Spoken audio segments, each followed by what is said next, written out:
Welcome back to The Explainer, everyone.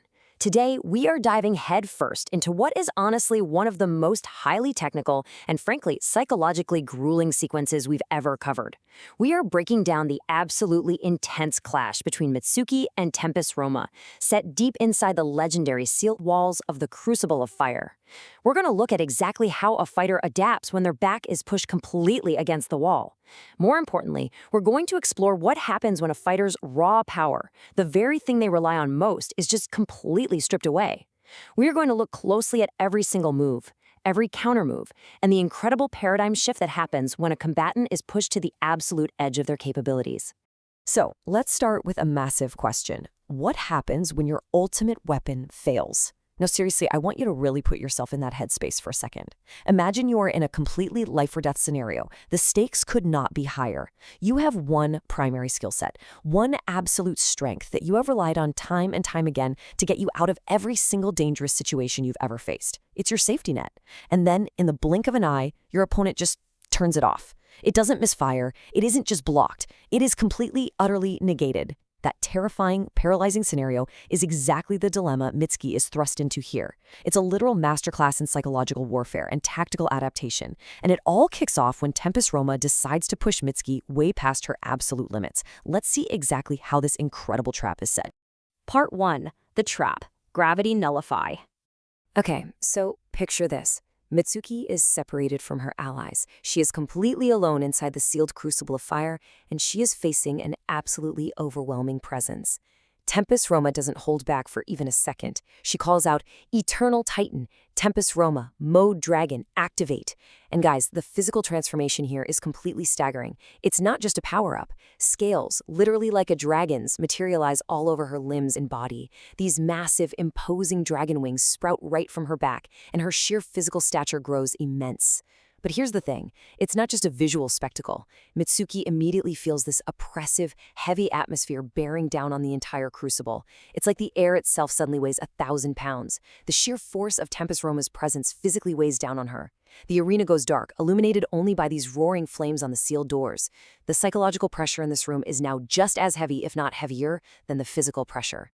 So how in the world does Mitsuki react to this kind of overwhelming, suffocating pressure? Well, she does what she knows best. She goes straight for her heavy-hitting crowd control. She unleashes the torrential push of the moon's gravitational force to try and weigh the massive Tempus Roma down. And honestly, it's a really smart, perfectly logical first move to try and control the battlefield. A torrential wave of gravitational force floods the crucible. But Tempus Roma's counter is chillingly effortless. I mean, it's almost casual. With a single, unwavering command, gravity nullification, Mitsuki's entire field technique is instantly dispelled. Gone. And then Tempus Roma just vanishes from sight completely. This moment right here perfectly illustrates the utter terror of that opening question we talked about. Gravity nullification doesn't just block a specific attack. It renders the very concept of gravity tactics completely 100% useless. Later in the fight, out of sheer, unadulterated desperation, Mitsuki actually attempts an even more massive combination. She tries to interfere with Tempus Roma's line of sight and movement by triggering explosions across the entire crucible, calling out her torrential encirclement of the sun's gravitational force and even a highly pressurized black hole. I mean, she's throwing the kitchen sink at her. But again, Tempus Roma's voice simply echoes from nowhere, gravity nullification, and those massive explosions instantly cease. Just vanish. At this exact moment, it dawns on Mitsuki that her lunar and solar gravitational abilities are entirely useless. The realization literally freezes her in terror, leaving her wide open to an attack from a materialized portal. Her ultimate weapons are gone. She is totally exposed. Which brings us to part 2, the pivot, sensing killing intent. Stripped of all her offensive capabilities, Mitsuki has to shift completely into survival mode. Her very first defensive thought is to activate zone perception to extend her field of vision. She wants to see the threat. But this tactic, it's a massive failure. You simply cannot visually track an enemy who is flawlessly exploiting your blind spots and using instantaneous movement. It just doesn't work. While Mitsuki is desperately straining her eyes, darting her vision around the room, she's actually missing the subtle environmental clues. For instance, she notices the ambient heat rising and sees the ground ahead of her turning black just barely in time to dive out of the way of a massive, targeted blast of fiery energy. She somersaults, regains her balance, and immediately tries to look where the blast came from. She's still trying to look. And because of that reliance on her eyes, she nearly gets taken out by another blast coming right from behind her. The crucial turning point of this entire sequence is reached when Tempus Roma delivers this absolutely phenomenal quote. Even a goldfish in a bowl can still see the light of the sun. I want you to really absorb that for a second.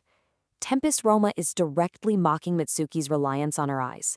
Yes, you have vision. Yes, you can see the light. But you are a goldfish trapped in a tiny glass bowl, entirely at the mercy of forces much, much larger than yourself. Your eyes aren't telling you the whole story. They're just confirming you're trapped.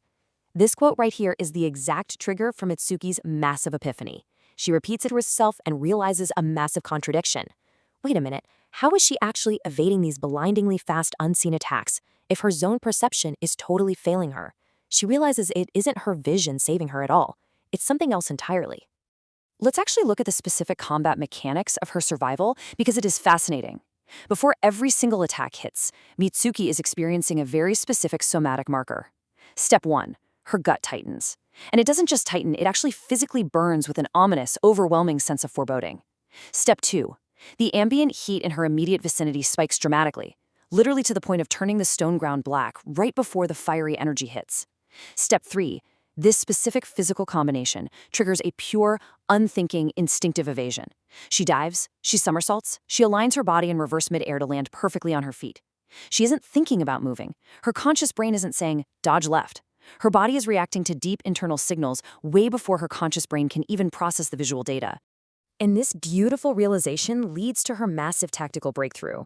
Am I sensing her intent to kill? Mitsuki finally stops fighting her own instincts. She stops trying to look for Tempus Roma with her physical eyes, and instead she activates her deep sense of intuition by actively bonding to the waves of ambient heat around her. When she does this, she notices that her gut is literally on fire, and this internal fire is spreading throughout her entire body. Now, this isn't just a metaphor. In the magic system of the Crucible of Fire, her body is manifesting the physical sensation of mortal danger as a direct heat response. By tuning into this, by listening to what her body is screaming at her, she completely levels the playing field against an invisible, teleporting enemy.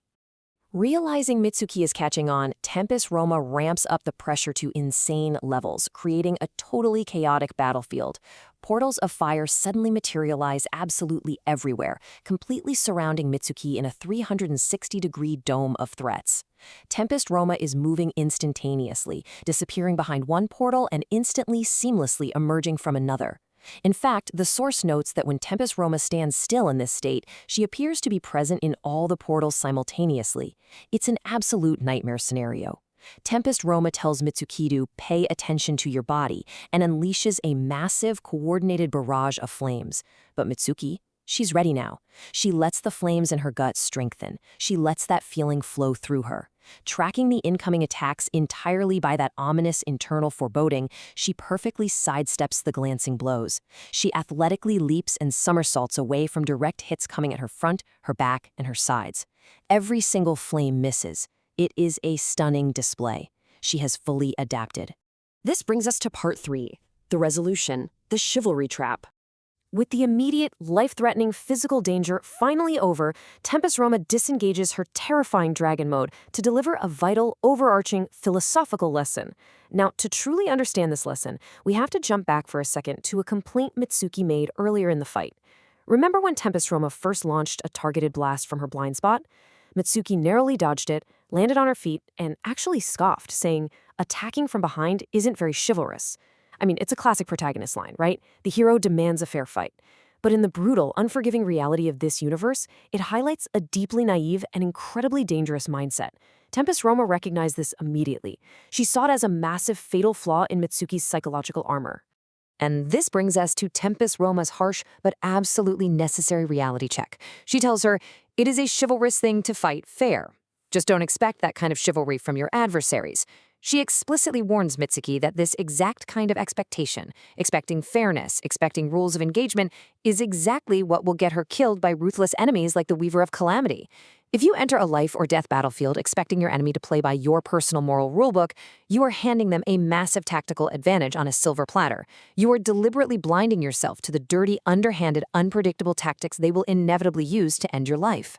But what I absolutely love about this moment is that Tempest Ramallah doesn't tell Mitsuki to abandon her own morals. She doesn't tell her to become a villain. She smiles, she actually pats Mitsuki on the head, and offers a brilliant, empowering reframing of the whole concept. The true virtue of fighting fair isn't that it creates a balanced game. That's a myth. The virtue is that when you maintain your honor, when you fight the right way, and you still utterly crush an enemy who threw every dirty, underhanded trick in the book at you, their defeat is made incredibly glaring.